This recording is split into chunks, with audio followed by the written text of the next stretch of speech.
ST બસને ગુજરાતની જીવાદોરી સમાન ગણવામાં આવે છે। તેમાં દરરોજ હજારો લોકો મુસાફરી કરે છે, પરંતુ આ જીવાદોરી સમાન એસટી બસની હાલત ખૂબ જ દયનીય છે। ગુજરાત એસટી સલામત સવારી એસટી અમારીનું સૂત્ર લઈને ચાલી રહી છે, પરંતુ જામનગર એસટી બસની હાલત આ સૂત્રથી વિપરીત છે। જામનગરમાં એસટી બસની હાલત જોવા સંદેશ ન્યૂઝની ટીમ એસટી બસ સ્ટેન્ડ પહોંચી હતી, જ્યારે એસટી બસોની હાલત એવી જોવા મળી કે મુસાફરોને આ બસ સલામત રીતે પહોંચાડશે કે કેમ તે અંગે પ્રશ્નો ઉપજાવે છે। કારણ કે જામનગર વિભાગીય કચેરી હેઠળ આવતા 5 ડેપોની કુલ 257 બસમાંથી 40% જેટલી 99 બસ નિર્ધારિત કરેલ કિલોમીટર કરતાં વધુ ચાલેલી છે, છતાં આ બસ હજુ ઓન રોડ ચાલી રહી છે, જેથી આ બસમાં સવારી કરતા મુસાફરો જોખમી મુસાફરી જ કરી રહ્યા છે।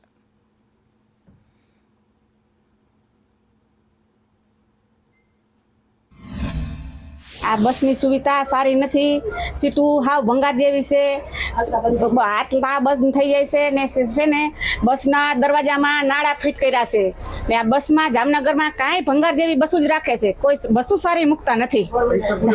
આ પૈસા પૂરેપૂરા લે છે ને માણસને હેરાન કરે છે બધાય, કોઈ છે ને સુવિધા જ સારી નથી। જામનગરમાં ભંગાર જેવી જ બસો મૂકે છે, જ્યાં હોય ત્યાં બસો બંધ થઈ જાય, રસ્તામાં ઊભી રાખી રોડ ઉપર ફેંકી દઈએ, આ કઈ એની રીત છે કઈ?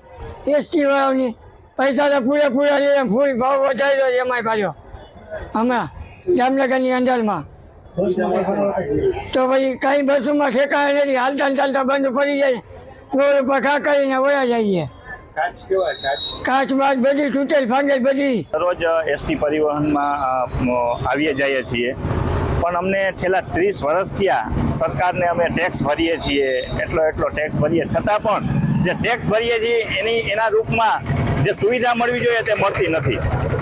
બસની અંદર તમે જોવો તો દરવાજામાં ક્યાંક લીરીઓ બાંધેલી હોય છે, ઘણી હવે તો આપણે રીલોની માધ્યમથી પણ જોઈએ છીએ કે કંડક્ટર કોકના જીવ બચાવે છે, પડી જતા હોય એમાંથી કોઈ સુવિધાઓ છે નહીં। 8 લાખ કિલોમીટર હાલી ગયેલી બસ ખરેખર વપરાશમાં ન હોવી જોઈએ, એવી બધી જ બસો હજી વપરાશમાં છે। તો આ એટલો ટેક્સ ભરીએ છીએ, માનનીય મંત્રી શ્રી હર્ષભાઈ સંઘવીને હું કહેવા માંગુ છું કે આટલો ટેક્સ ભરીએ છીએ તો સરકાર લોકોને સુવિધા